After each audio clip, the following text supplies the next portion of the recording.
Last time on Nostalgia Chick.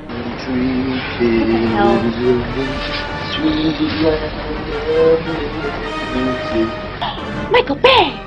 Just heard your glowing review of my 2007 film Transformers. No! Everything that is bad about this movie can be directly attributed to you. Hey! Oh, finally! And no, you can't have this one! Hello, I'm the Nostalgia Critic. Gotta remember it, so you...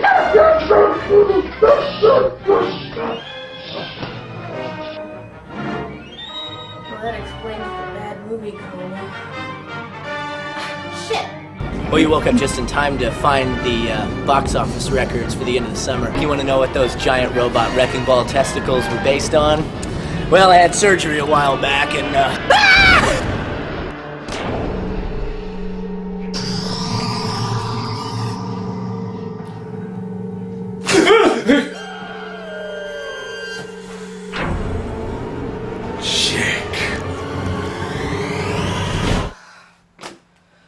God, where are my happy pills?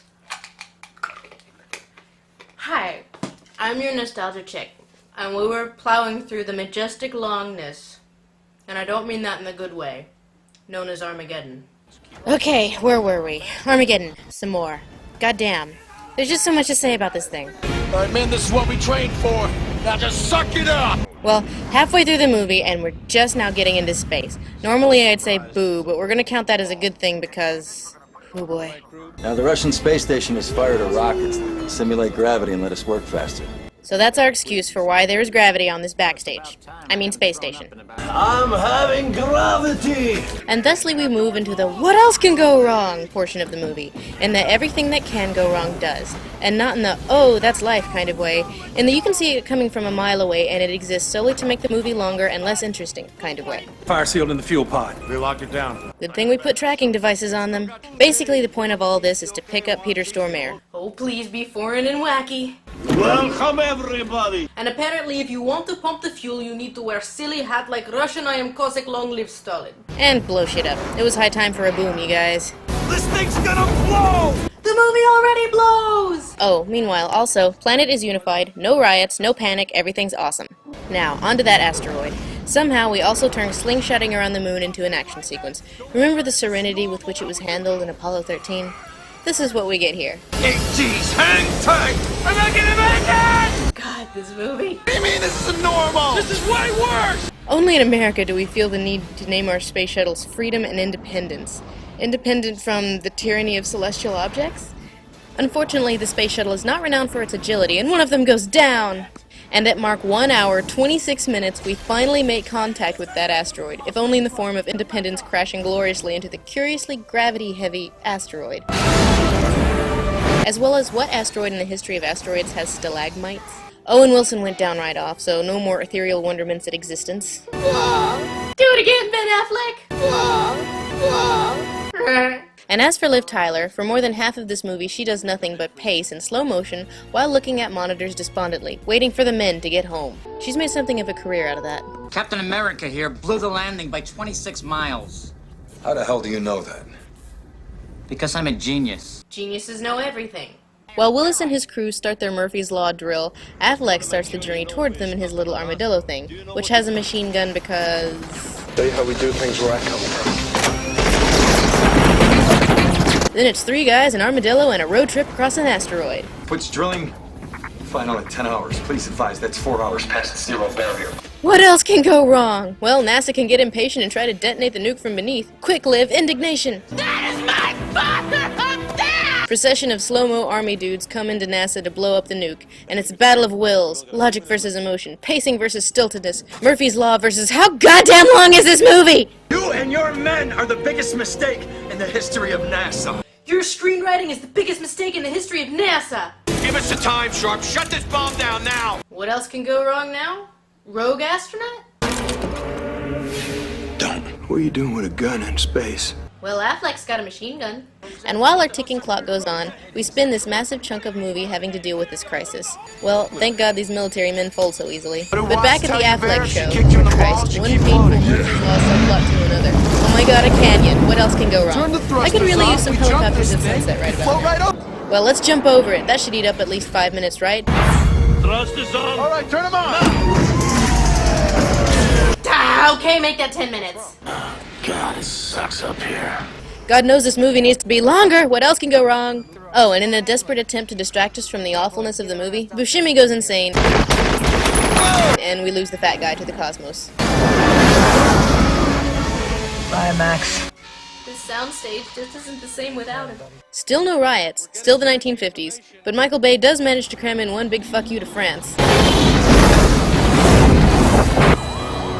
But at least one ambulance is still working in Paris. Back at the Hall, all seems lost when, yay, Ben Affleck came to make the movie longer. Hey, Jay, I got just 5 words for you.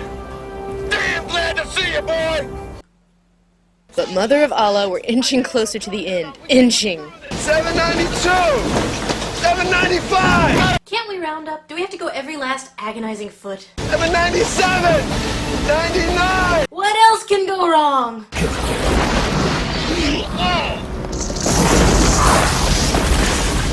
So someone has to stay behind with that nuke. How to decide? Well, I'm gonna draw against you, chick, so you better just go ahead and do it. I just had these. Yeah, too bad we spend so much time on extraneous crap earlier in the movie. We might actually have time to make this scene potent. Oh snap, it's Affleck's gots to stay. Well, Willis walks him down and oh snap, didn't see that coming. You take care of yourself. I love you, Harry! I love you! Act, boy, act! Act like you never learned how! Don't, Harry, wait a minute! Harry, don't do this, Harry! Harry! Willis might be alone on that rock, but boy if he didn't bring a webcam. So we get to have a very tearful postmodern goodbye. Grace, I know I promised you I was coming home. I don't understand. I'm kinda stupid. And at the end of it, he emits a single manly tear. Bruce Willis cries like George Washington. Those aren't tears, that's just testosterone overflowing through his eyes. Nothing's gonna go wrong, is it?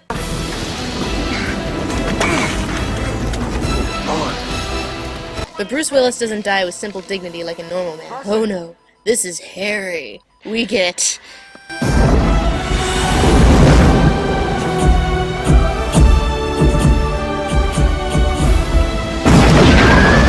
In the Sky Nuke, what was visible from all parts of the world simultaneously.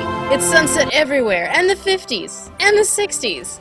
Hello, strange man, I only just discovered was my father. Thanks for the complex.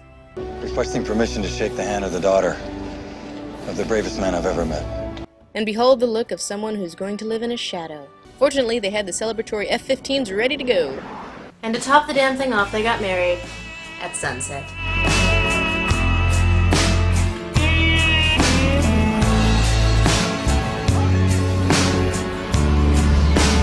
Every inadequacy your middle-aged ass ever felt, don't worry about it. You're a driller? Good, you can go save the goddamn world. And there's something so wonderful about this culmination of Bay, Bruckheimer, Disney, Willis, everything, just the male id, squeezed into one glorious boom fiesta. It's just so much fun to bitch at. You know what? Thank God it exists. And reviewing dude stuff is fun. You know that? I like it. I like it a lot. I like it so much I'm gonna go frolic in a meadow.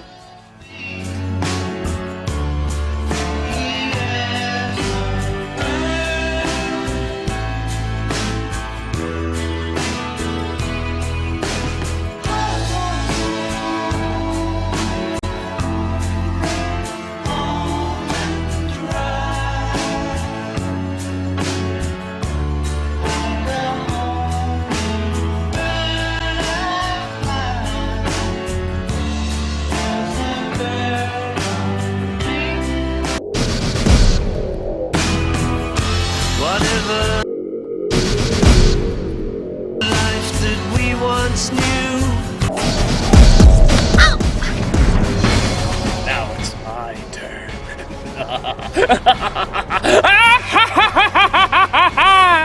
And so on and so forth.